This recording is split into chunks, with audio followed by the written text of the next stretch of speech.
بسم اللہ الرحمن الرحیم۔ میرے محترم ناظرین اور سامعین، ایک اور بڑا زبردست اور اہم سوال ہے محرم کے حوالے سے۔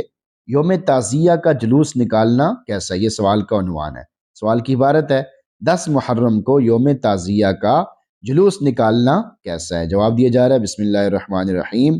10 محرم کو یوم تعزیہ کا جلوس نکالنا اور تعزیہ بنانا بہت سارے غیر شرعی اور ناجائز امور، مثلا ماتم، مار پیٹ، خود کو اذیت دینا، بال نوچنا، صحابہ کرام رضوان اللہ علیہم اجمعین پر تبرہ بازی کرنا، ان کو برا بھلا کہنا، ان کے عیب دیکھنا، ان کے بارے میں عجیب عجیب باتیں کرنا اور مارنا پیٹنا۔ بھئی مارنا پیٹنا کدھر سے جائز ہے؟ اپنے آپ کو مارنا کوئی کتنی بڑی بے وقوفی ہے، کتنی بڑی نادانی ہے۔ یہ کیسا دین ہو سکتا ہے؟ شہداء کی قبور اور دیگر متعلقات کی شبیہ بنا کر، تصویر بنا کر اس کے سامنے سجدے کرنا اور اس کی غیر شرعی تعظیم کرنا۔ تعظیم کی بھی ایک حد ہے، یہ تو نہیں ہے کہ جیسا دل میں آتا جائے گا بس ویسے کرتے جائیں گے۔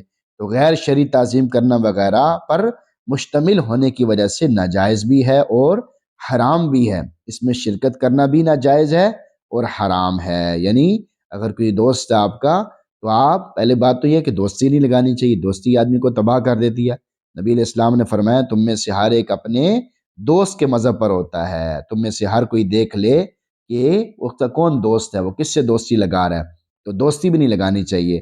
پھر ایسی مجالس میں شرکت بھی نہیں کرنی چاہیے۔ اگر آپ کی کوئی رشتہ دار ہے تو آپ ان کو بولیں کہ بھئی آپ خود شریک ہوں، ہم تو نہیں شریک ہوں گے، ہم تو اس میں نہیں شریک ہو سکتے۔ تو شریک ہونا ٹھیک نہیں، شریک ہونا ناجائز ہے، حرام ہے، اس سے بچنا چاہیے۔ اللہ ہم سب کو توفیق عطا فرمائے اور ہمیں صحیح علم عمل کرنے کی توفیق عطا فرما دے۔ آمین۔